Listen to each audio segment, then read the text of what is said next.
don't go out and buy a bunch of expensive stuff that's marketed to you online for seed savers. You should have pretty much everything that you need to be a seed saver in your house or in your neighbor's house or at the dollar store. As you progress and you get more advanced, there may be tools that are more specific that you may want to get, but don't go running out and spending a bunch of money. So you put in tomatoes. The basic tools for tomatoes are cutting board, knife, bowl, water, paper towels.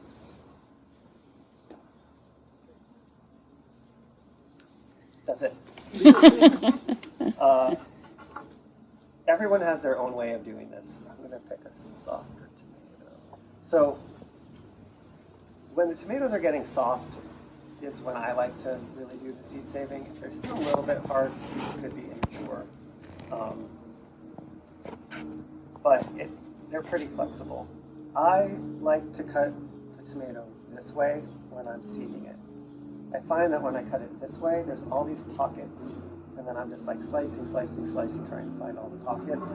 That when you slice the tomato this way, you get to see all the pockets of seeds really opened up there. So that's just my preference for it. Beyond that, you know, I guess if you're like type A, you're going to find your own way of doing this. And for everyone else, you might just like do it something like that. There's so many seeds in there. Like if you're not a perfectionist, like good enough, right? You've got some seeds and some juice in there. Others of you may really start getting in there and be like, I'm going to get every last seed out of this unit. That's okay. You know, you don't want anyone going against their nature. While they're seeding seeds. So this is edible, and now I've got the seeds here. So when we were a much smaller seed company, we were doing this all by hand. We were cutting the tomatoes, just throwing them in a pot on the stove, boiling them down, and canning everything. And we had hundreds and hundreds and hundreds of canned quarts and gallons of canned tomatoes. Now that we're bigger, we're just mashing up the tomatoes in big buckets. But part of the reason that we're doing this into a bowl is that tomatoes, and this is only really true of tomatoes, there's a few other crops that this is true of. Tomato seeds have this gel on them. So you know how they have that like sac around the seed. Most seeds, like if you think about what a pepper seed looks like when it comes out, it's pretty clean already. This has that gel. That gel is a germination inhibitor. It's basically designed by the plant because this is a perfect germination chamber. It's wet, light gets through it, it warms up, you know, on a hot day when you pick a tomato and you can feel the heat in the fruit. So all of those things are what seeds are looking for to germinate. They want moisture, they want light, and they want warmth. So that little sac prevents them from germinating inside the fruit. Really great strategy for the plant. So if we were to let a tomato plant go, like I was saying about watching plants and seeing what they do themselves. So what would happen if you didn't pick a ripe tomato off of the plant? It would fall down on the ground, and then what would happen? It would rot. So it would get all moldy and stinky and rot. That mold process, that fermentation process, dissolves the gel, the germination inhibitor on the seed, so that the seed will germinate on the ground, which is where the plant wants the seed to germinate, because that's where it's going to be successful growing the next season. So again, us being part of this reproductive cycle, we're interrupting this natural process for the tomato, which means we have to reproduce this natural process. Now there's lots of people who just take the seeds out of the tomato, wash them really good, and wash off that gel. There's nothing wrong with that. If you want to do that method, I find, these are from the dollar store, it's a metal strainer. When you're doing the washing method, it's helpful to have this because you can kind of push the seeds against the metal and the friction really helps get that gel off, and you can get them pretty clean that way. And then you can just leave the seeds in here to dry. So it has really good air circulation, so they don't get moldy when they're drying in here. You want to leave it somewhere with a little bit of air circulation. You don't want to put them in the oven, you don't want to put them in the sun. You want it to be kind of shady with good airflow. So that's a really simple way of doing it. If you want to be really careful about it, and you're thinking, oh, did anyone have tomatoes for their sheet? No. So tomatoes store a good 3 to 5 years, but only if they're really clean and really dry. So this method, your seeds aren't going to store as long, because you're doing a good enough job. It'll be fine for the next year, maybe for the second year. If you want to store them for longer, what you're going to do is, do we have a ball jar? Yes, right over there. Process that would naturally happen.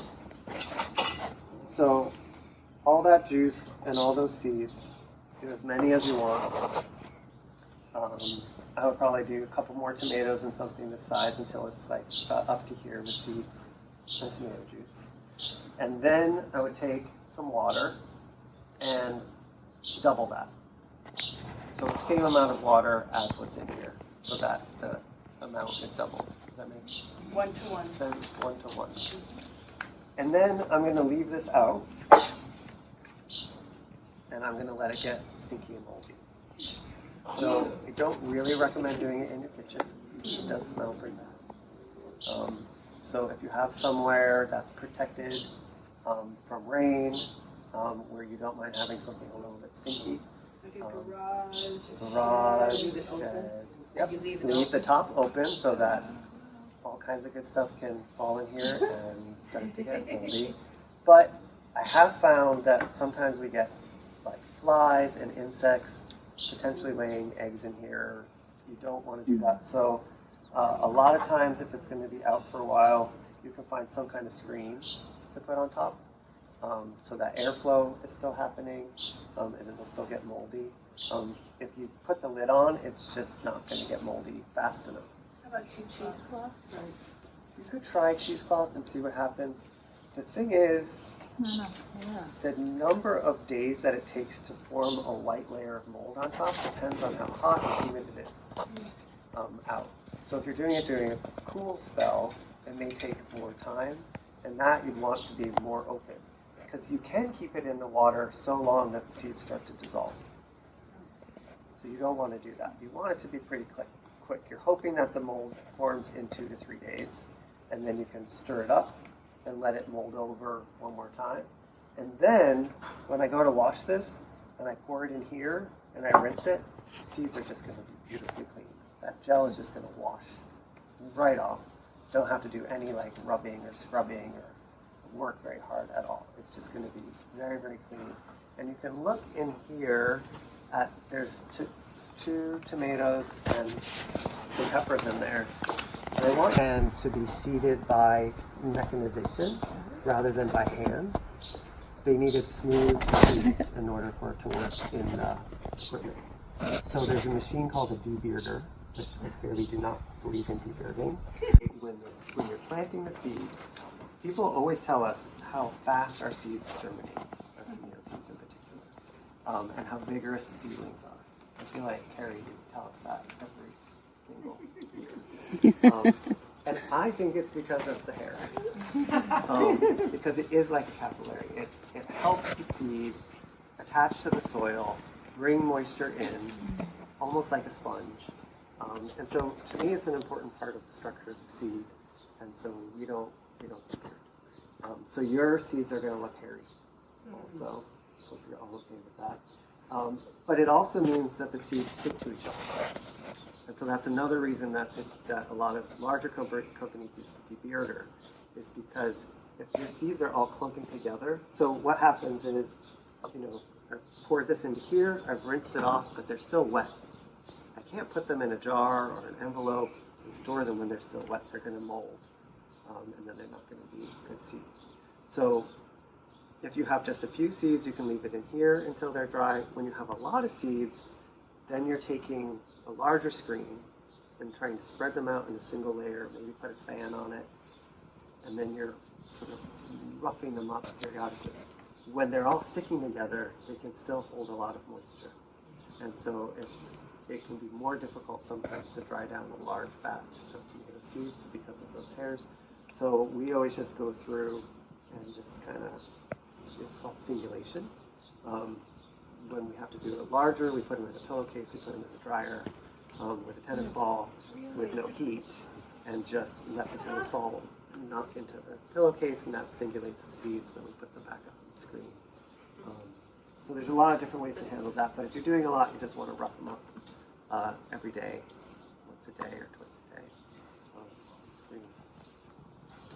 Any questions about that process? And made sure that only that kind of tomato, that variety, went into this jar, and I didn't squeeze other tomato seeds in here, otherwise I won't know when I'm planting.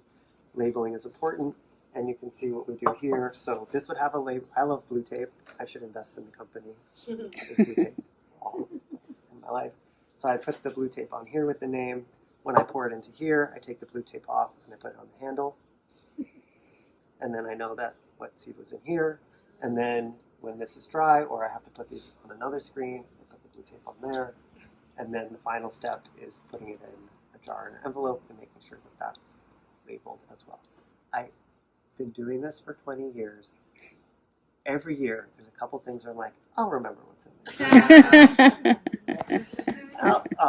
I remember, that's the weird one that I'm saving separately. I'm totally going to remember what's in that. You know, like, you'll come to my house and there's like bowls like this all over the place with no labels on them. And by the end of the summer, I have no idea what the hell's in there. And then I have to grow them out in order to figure out what they are. So labeling is important. Today we're not going to worry about labeling. We're just going to practice a little bit squishing the seeds out. And then cut up your other bits, and the bits are going to go in a bowl, and that's going to start our salsa. Yeah. Ready? Yep. Go. All right.